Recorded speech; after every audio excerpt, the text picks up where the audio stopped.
Hi, I wanted to do a video today on ghosting. I think ghosting is like a new trend. Everybody's doing it, and everybody's kind of having to deal with it, and it really sucks. And it's, excuse my French, a shitty way to end a relationship. And it makes it that much more difficult for the ghosted person to move on, right? But before I kind of go into ghosting, I want to differentiate between that and ignoring, or even like being in like a breadcrumbing cycle. So ignoring is basically pretty self-explanatory. Someone tells you they no longer want to have a relationship with you, and then maybe if you have attempts at outreach after that and they don't respond, that really isn't ghosting because they told you they no longer wanted a relationship. And people do have the right to choose who and when they are with in a relationship or dynamic. So if someone's saying to you, I no longer want this, and you continue to try to pursue them, that's definitely in the ignoring category. Breadcrumbing, which I do want to do a separate video on, is when someone pops in and out.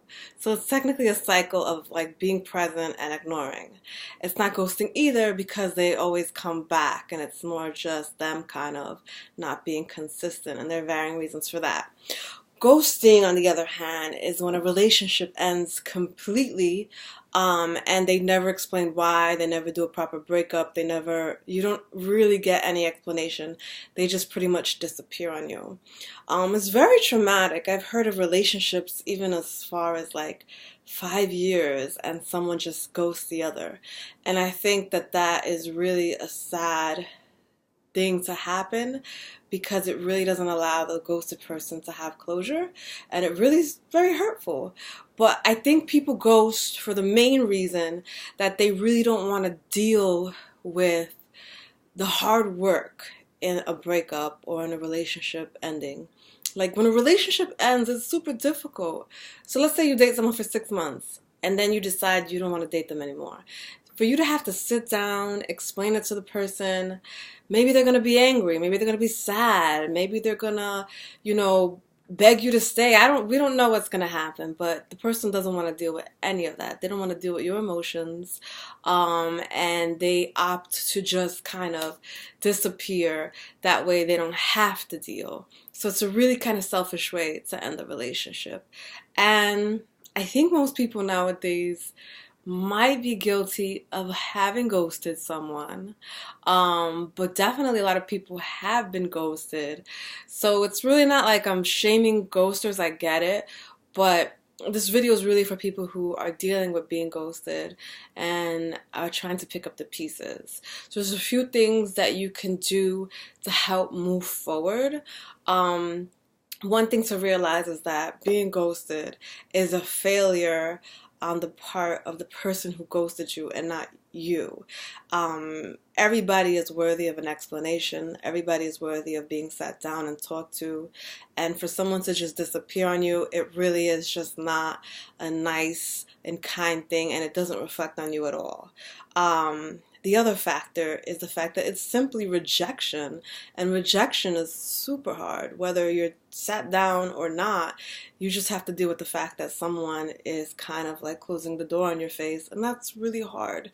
And I think when we are rejected as human beings, one of our natural instincts is to kind of go into denial. So like if I didn't get accepted into a school and I'm automatically saying, well, I'm good enough. Oh, maybe they didn't get my essay, or I start to create these narratives in my head because I want to get away from the rejection. So I think when someone ghosts us, sometimes we have no explanation, so we start to create all these narratives in our head to get away from the rejection. But I think that that's not conducive to your healing process. I think you actually have to confront the rejection head on. The number one statement that I think will help with ghosting is that no communication is communication. And I'll say that like a million times to people. No communication is communication. So you can create 1,000,001 narratives in your head. At the end of the day, this person has disappeared, and they are simply communicating to you that they do not want a relationship with you, and they do not want to deal with having to tell you that. And that is enough. That is all you need. Don't go crazy trying to figure out what went wrong and what happened. You only need to know that they're communicating, not verbally, non-verbally, that they no longer want a relationship with you, and that they don't want to deal with having to sit you down and tell you that. I would say if you're having trouble moving forward, you might want to start to look at what is the situation with your self-esteem or your self-love, or the relationship that you have with yourself. Because this person is really mistreating you. Ghosting is really like not a nice thing to do to someone. So for example, if you, I don't know, like had a kid and you left the kid with the babysitter and you came back and the kid told you the babysitter was mean to them, would you then hire the babysitter again? Most parents, I would hope, would say no. Why? Because why would you put your kid in a situation to be mistreated? They've just told you that this babysitter was mean to them. Or even if it's just like, oh, you know, a situation at a job, if someone is mistreating you, you're going to pull away from them. Why chase after someone who is downright treating you bad? Ghosting is mistreatment. Ghosting is mistreatment.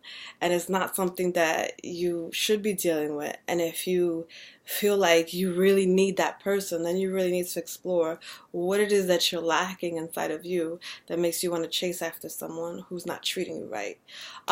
So anyway, to wrap up, the most important thing you need to remember about ghosting, it's not a reflection of you, it's a reflection of the ghoster.